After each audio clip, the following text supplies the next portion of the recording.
to the Artist's Studio. In this episode, we meet one of the most successful Brazilian artists of all time, the superstar Sergio Mendes. For more than 5 decades, the pianist, composer and bandleader has been charming audiences around the world with his signature blend of pop, jazz and bossa nova. Oscar-nominated and winner of 3 Grammy Awards, Sergio Mendes has topped the charts over and over again through new collaborations and innovations. From The Girl from Ipanema to Mas Que Nada, featuring the Black Eyed Peas. We catch up with him as he prepared for his first ever concert in the Arabian Gulf at the Abu Dhabi Festival 2015. Let's start at the beginning. What are your first musical memories? My first musical memories, growing up in Brazil, where I grew up in Rio de Janeiro. And there's always a lot of music around you, on the streets, at your home. Brazil's a very happy country. People are very happy. It's a lot of sun, and our musical influences come from Africa and Portugal, and so we have fantastic music in Brazil. And there's a big diversity of music diversity in Brazil. Many styles of music, and but I think music, it's for the people, is one of the most important things. And so I grew up around listening to a lot of music in the streets, on the streets and at my house as well. And I started learning piano when I was 7 years old, and that's what, my musical journey started. What made you make the switch from classical to jazz? Well, as I told you, at 7 I started learning classical music, and I took all the formal training. And at around 12, 13 years old, I listened to a jazz record, and I liked very much the style and the freedom and the language of jazz. So I had friends in Brazil, so we started putting together bands and trying to play some Brazilian jazz. At the age of 24, you performed in the first ever bossa nova concert at the Carnegie Hall, New York. How did the US react to Brazilian music at that time? At that time, there was the beginning of a style of Brazilian music called the bossa nova. And so it was the first time I came to the United States. And I had a band at that time, a sextet, instrumental band.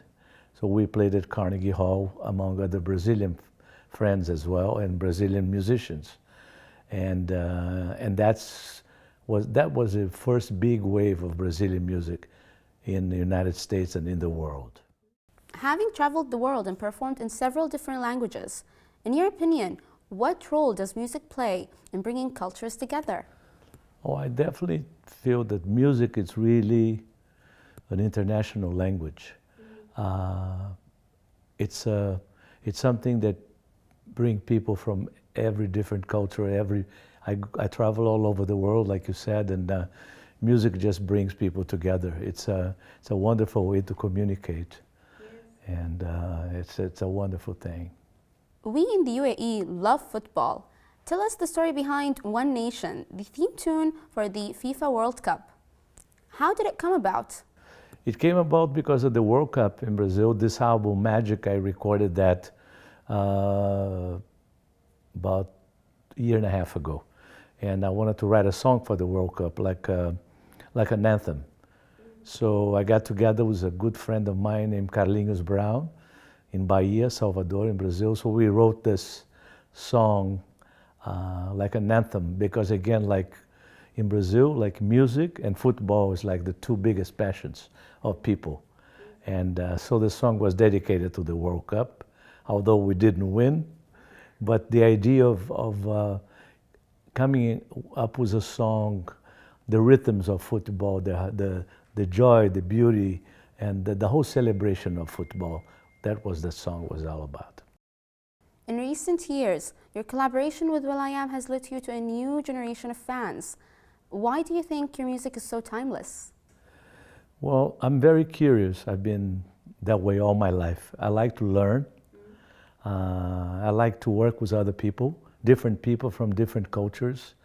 And I've been fortunate and lucky that I had an opportunity to do that through my life, through my career, work with different people from different countries and different cultures. And working with will.i.am was, again, a great experience. And how did you get together with him? we got together. He came to my house because he grew up, he told me that he grew up listening to my music in Los Angeles.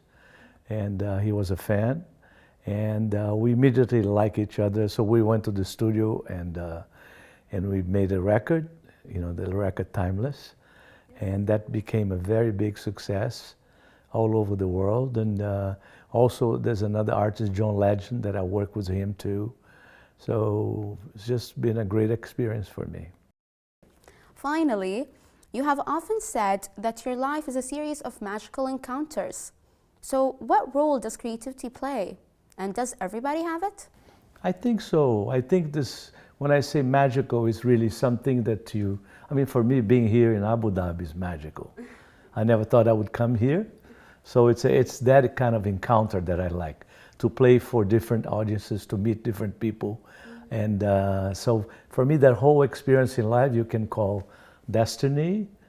You can call, I don't know, I like the word magic, because certain things happen because of those magic encounters. And my life has been full of that, and I'm very appreciative of that. Well, thank you very much. Thank you. Thank you for being here today. My pleasure.